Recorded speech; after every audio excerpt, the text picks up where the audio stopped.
Cincinnati was the gathering place for a group of uniquely gifted television personalities. Strong individuals who shunned market research, consultants, or focus groups, preferring to use honesty and humor to make a personal connection with their audiences.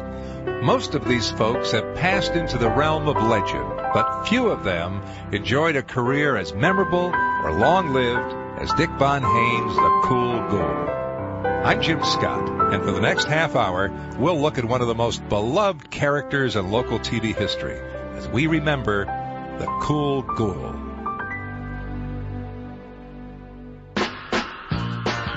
Zany, campy, just plain silly. For nearly 4 decades, those adjectives were used repeatedly to describe the indescribable Cool Ghoul. But underneath the outlandish costume and over-the-top makeup, audiences discovered a sympathetic character, one that had been carefully constructed by a highly trained professional actor. Dick Von Haene received his master's degree in theater from the University of Cincinnati, where he worked alongside future TV star David Canary. Well, to begin with, the first time I met Dick was a production of Oklahoma at the old Wilson Auditorium. Dick played Will Parker. David Canary had the lead of Curly, and I was one of the, I guess you call them chorus boys. I was a dancer at that time. And that was the beginning of Dick's singing career, I guess. Von Haene went from the footlights to the microphone in the early 60s when he arrived at WCPO Radio, and that's where Von Haene made his first on-air appearance as the Cool Ghoul. He came up to the studio that time to CPO on Sims, and he was on the radio with Bob Smith. Bob Smith replaced Bob Braun when he went to WLW, the pantomime. He was doing a radio show up at the connection there between the two stations. That they had the radio and the television there. And so I saw him with this crazy outfit and stuff. And that's the first time I saw Dick. I met Dick when I came to WCPO in 1963. He was working for Al Shuttlecott. He was doing news. And that's when the infamous Shad and Mike show, and he was doing news for us also. And then after Danny Kaye bought the station and unceremoniously fired us all, he went to WUBE. Discover the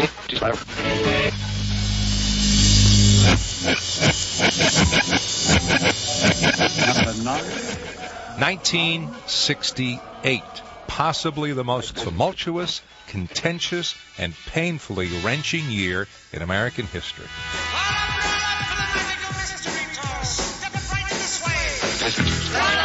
We are trying to save this nation. 1968 was also the year when a brash young voice clamored for its place on tri-state TV dials. On August 1st, Channel 19, WXIX, went on the air as the Cincinnati area's first independent television station. But how could this upstart hope to compete? WXIX discovered the answer in 1969 when 2 WCPO veterans found themselves working side by side at Channel 19. Well, by February, we were number 1 across the board in the afternoon. And I heard some of them talk saying, we have some problems with this WXIX. They don't need our help anymore. That's when they came out with the billboards, and they had the pictures of us on the buses. The old horror films of the 30s, 40s, and 50s could still generate respectable TV audiences.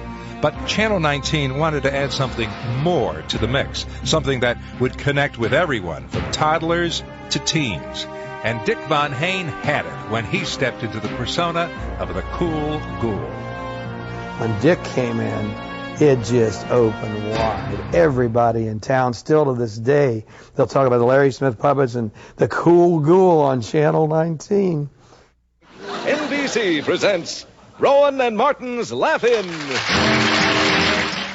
Taking a page from the most successful show of the day, Von Haene played off the title of the wildly popular Laugh-In to create Channel 19's Scream-In. It was Von Hane's bizarrely garbed ghoul that made Scream-In a Saturday night ritual, with his campy comedy providing much-needed breathers between the reels of blood and carnage. And, of course, the ghoul would have considered the story behind his signature wig as a truly hair-raising tale. Dick was getting this idea of this Cool Ghoul character, but he needed a half a wig. Orange and reddish. We had just had a client, a customer in the wig business, who'd had an automobile accident.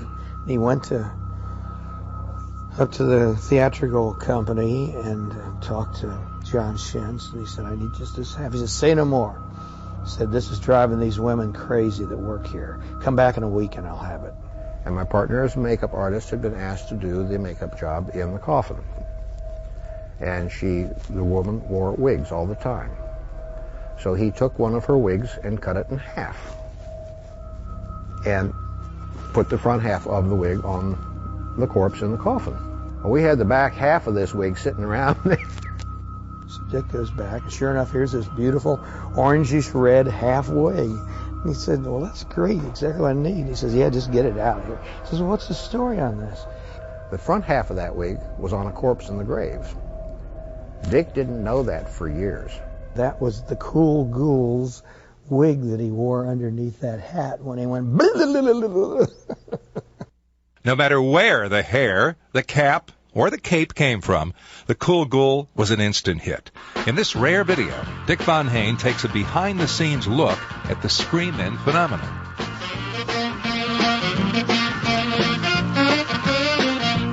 This is the set which we worked on from week to week. We had features. We'd ask the kids and older people to write in, send us letters, which we sometimes put on a Fang Mail roster, where people who had written us letters on a particular week could see their name each and every week. It was basically comedy. We'd have anywhere from 1 minute to 3 minute fills between each cut of the motion picture.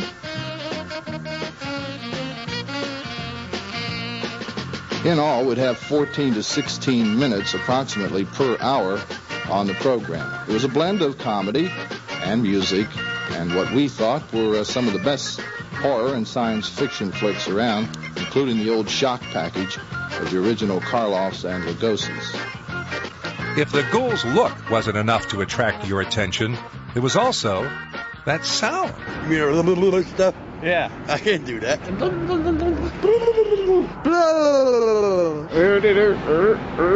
Something like that. Von Hoene once told a story about the Ghoul's tongue-twisting cry. Everyone asks me, where did the Cool Ghoul learn how to go? Very simple answer. When he was in college in Transylvania at Drain University, you can call that Drain U, he used to work on the holidays in the post office. And the Ghoul's job was to stand in a corner and stick his tongue out so people could lick their stamp, put it on the letter, and mail it. That was his whole job, was to go out there and go, bleh, and mail the letter. Well, it got to be Christmas time one year, and things got a little busy. So as more people came in, the Cool Ghoul was standing there going, bleh, bleh, bleh, bleh. And you know how it gets when it gets close to Christmas time. It gets busier and busier. And pretty soon the master came in and he said, faster, Cool Ghoul, go faster. And the Ghoul was going, mailing hundreds of letters. Like all great comedians, from Jack Benny and Bob Hope to Jerry Seinfeld and Bernie Mac, the Ghoul also surrounded himself with a stock company of characters. Von Hoene portrayed them all, sometimes using the technology of the day to place two of his characters in a single scene. I mean, after all, if Patty Duke could play identical cousins, so could the Ghoul. Commercial came on, so I got up to fix myself a snack. You should have seen what was going on by the time that I got back. Down in the old abandoned mine, Sweet Sue was having fits. That villain said, give me the deed to your ranch, I'll blow you all to bits. Longtime WXIX announcer Greg, Mr. Music, Eversole, remembers how Von Hoene's dead-on vocal impression of Boris Karloff could even fool an expert. This lady was on a layover at the airport, and she had dropped some coins in the TV set to watch for a while to pass the time. She came across our program, Scream-In. And, of course, it was a live show every Saturday night. She heard the voice in the background, which was the Ghoul's friend. He always appeared to be coming from up here somewhere, Ghoul, and his voice was very resonant, very deep, lots of reverb.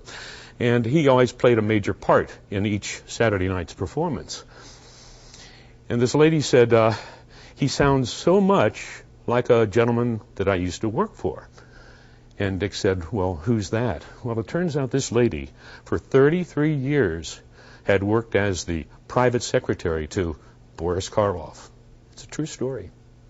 The Ghoul also had a love interest of sorts, his ex-girlfriend from beyond the grave, Gladys Purple Lips. Now, after 34 years off camera, Gladys made her long-delayed TV debut during the Ghoul's final TV special for Fox 19. Hey, I'm here with Joe, a makeup artist with Capitals in Cincinnati. Joe went out and got some spare body parts, and he's working on a recreation of my college sweetheart, Gladys Purple Lips. Joe, how come you know about Gladys? It's off of your album, Cool. You had a copy of the Cool Ghoul's Phantasmagorical Funky Phonograph? Of course, doesn't everybody? And this was your favorite cut, huh? Ode to Gladys Purple Lips. Oh, you've done a wonderful job. The memories it's bringing back. Sad memories. She ditched me, folks, when my sophomore year, ran off with a werewolf. But when we were in our freshman class, we were inseparable. We were in Bloodletting 101. We used to cross fangs. We used to hold hands. And then she ditched me for a werewolf. But Joe, this is amazing. What you've done here. You're a magician. You're fabulous. Folks, take a look at Gladys Purple Lips 2003. Joe, you're a wizard. You're a master. This is Gladys Purple Lips. What memories have flown back to me. Gladys, dear, would you mind lying back down? There's something I've been wanting to do for 200 years now. Gladys.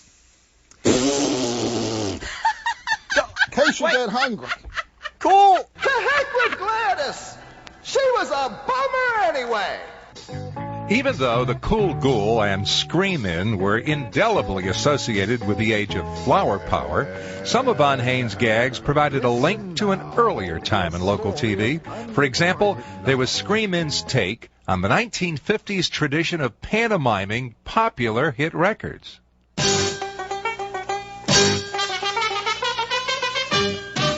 Between the Colonel, Minnie, and Eddie, there ain't a chicken safe in Tennessee.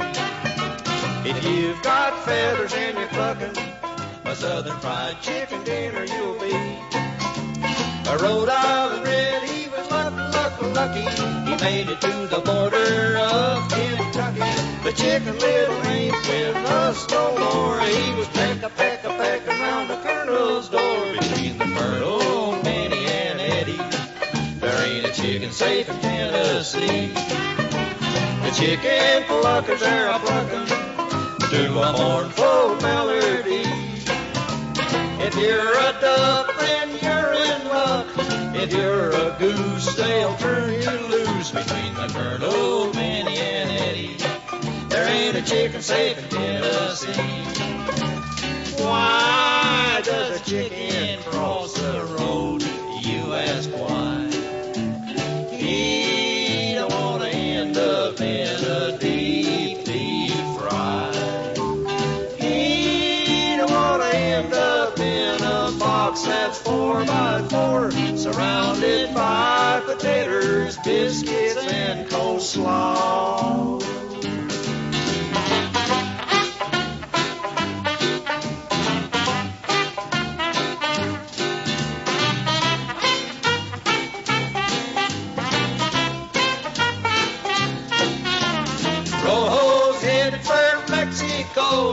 He was always kind of chicken, you know. Between the Colonel, Minnie, and Eddie, there ain't a chicken safe in Tennessee.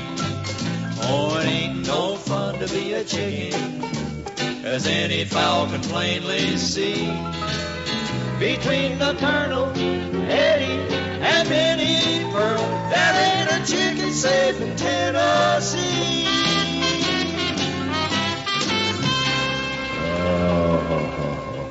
Who's responsible for this culinary disaster? Friends, let's soothe our indigestion with another reel of tonight's motion picture. The Ghoul became so hot that he didn't just play other people's records. He started making his own. In October 1971, Von Hoene released the Cool Ghoul's phantasmagorical funky phonograph record.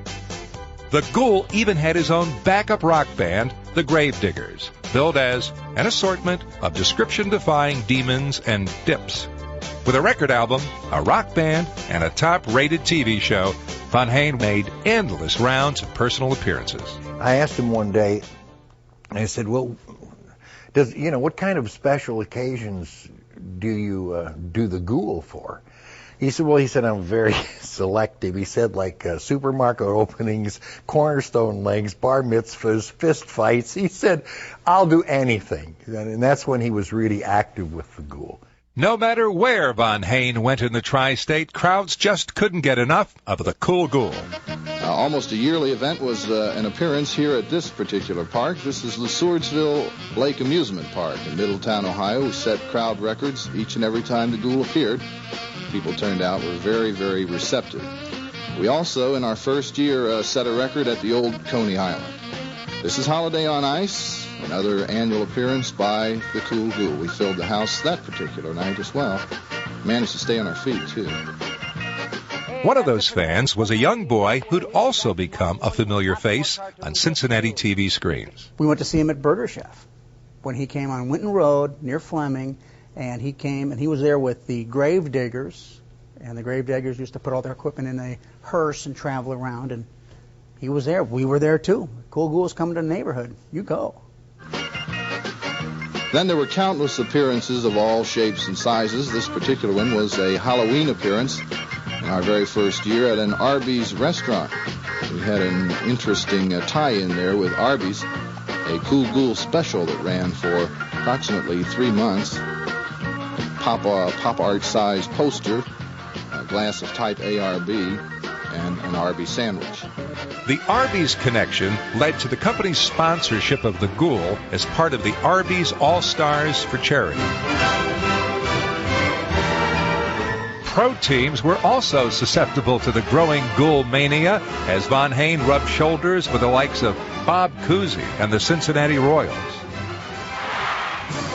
The Cincinnati Reds also gave the Ghoul a jersey, and in gratitude, number 0 went to Crosley Field, where he demonstrated at least one way for the Reds to hold down spiraling player costs.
But even while he was generating excitement with these crazy stunts, Dick Von Hoene was also able to step away from the Cool Ghoul, maintaining his credibility and professionalism as a newsman. Ohio U.S. Senator Robert Taft Jr. has joined parents of parochial school pupils in asking the U.S. Supreme Court to let the parents receive a $90 break on their state income taxes. Now, although Von Hoene became increasingly involved with broadcast journalism as time went by, the Cool Ghoul was always close at hand.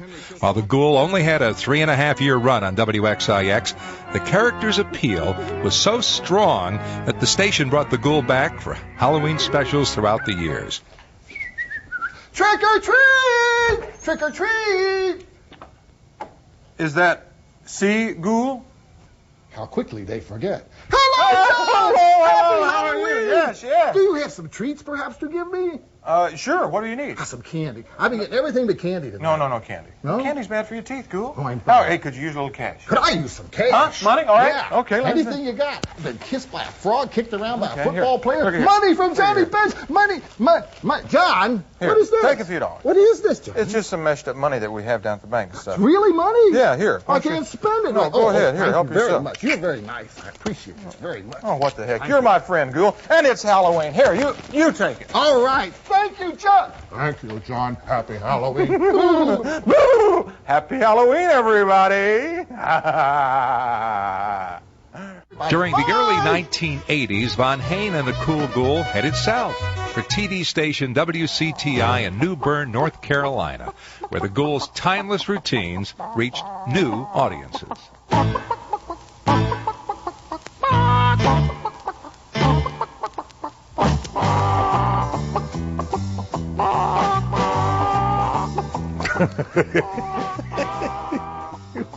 Stupid. It was so funny.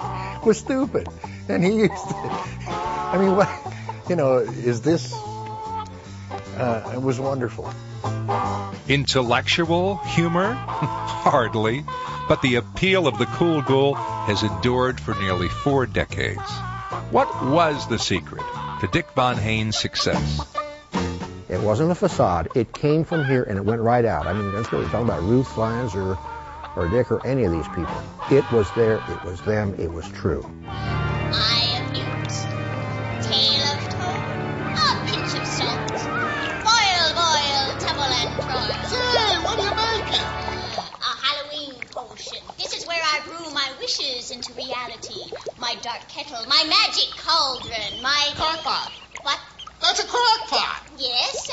Well, what happened to the cauldron? I thought witches supposed to have a cauldron. Where do you expect to find a cauldron these days? In the occult department of Kmart? Good point. Oh, that's got a dynamite smell. What do you got in there? Now, my dear, there's one more ingredient I must add. Don't meddle with the brew. Yes, ma'am.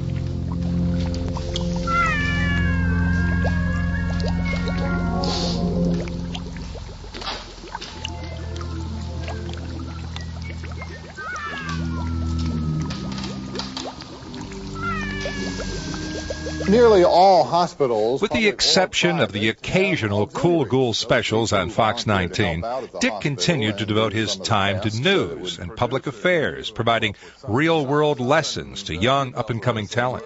He was my first news director. And when I heard that the Cool Ghoul was the news director at Store Cable, I thought, oh my God, what is he going to have his makeup on? What's the deal? When I walked in the door, I had no idea what to expect. And, looking back, we were awful. We really were. We were terrible. But we thought we were really good. I shouldn't say he was terrible. I was terrible. But he was such a pro that he made you feel like you were a network reporter. As host of Northern Kentucky Magazine, Von Hain interviewed celebrities, including Judy Collins, Bob Keeshan, Stephen Cannell, and even himself. Now, when you used to be on Screaming, and I was like a lot of bunch of people, I watched it every Saturday night, and I enjoyed it from time to time when you do poems and so forth. You seem to have a real liking for poems. Got any favorites you could share with us? My favorite limerick runs thusly. In Egypt there once lived a teaser, and all of the boys wished to squeeze her. Then after a while she went down to the Nile, and you should have seen Julius Caesar. When Insight Communications acquired Store Cable, the new company received a powerful demonstration of the continuing love affair between the Cool Ghoul and his fans. We had 10,000 Halloween bags that were handed to every individual that went through that line. And all 10,000 bags were handed out. That's the only way we can base that number. There were so many people at this event. And for us, it was really great because the average trick-or-treater that night was about age 45. Fortunately, at Halloween 2003, Fox 19 took the opportunity to bring Von Hain and the Ghoul back to TV viewers with a brand new Cool Ghoul encore. You know what? They want me to go through this place. They gotta be kidding. They say I'll be petrified. I'll be mortified. I'll be scared. They don't know that I don't scare easy.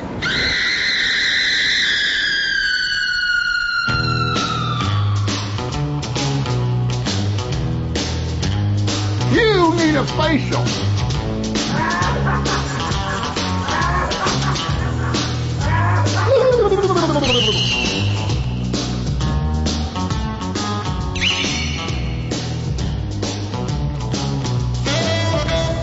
Mommy!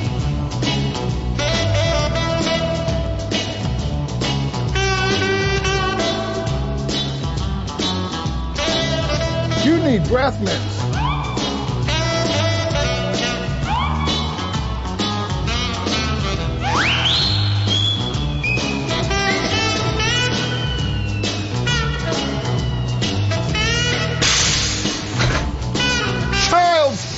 Child's play. Well, congratulations, Cool Ghoul. You've toured this house in a very refined demeanor. But before you blow too much, would you glance over your right shoulder?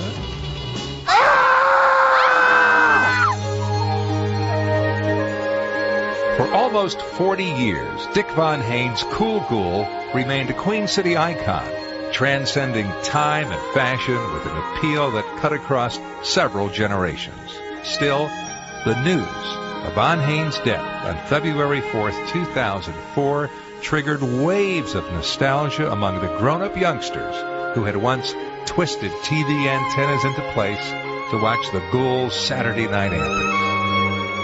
I would like to thank the Cool Ghoul for unknowingly getting me through those years of not being scared when my dad was gone. The Cool Ghoul was one of my heroes, ranking right up there with Batman. He was such a kick. The Cool Ghoul has always been one of the biggest, warmest memories of my childhood. The Cool Ghoul was more than a man in cheap makeup. He was a hero, a legend. His quick wit was only surpassed by his warm and encouraging heart. For a guy in a ghoul outfit, Dick Von Hane was one of the classiest acts in town. He was always good for a joke, a golf story, and the worst puns in the world. But that was Dick, corny as Kansas, but one of the nicest guys you'd ever meet.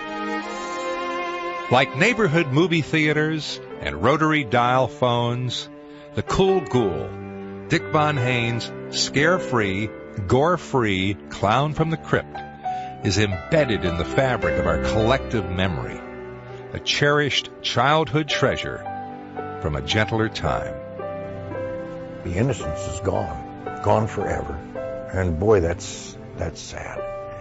I loved it. I remember cars with fins and drive-ins. And I know what you're thinking. Look at that old guy. You know, it was wonderful. And Dick was a part of that. He was a very important part of that.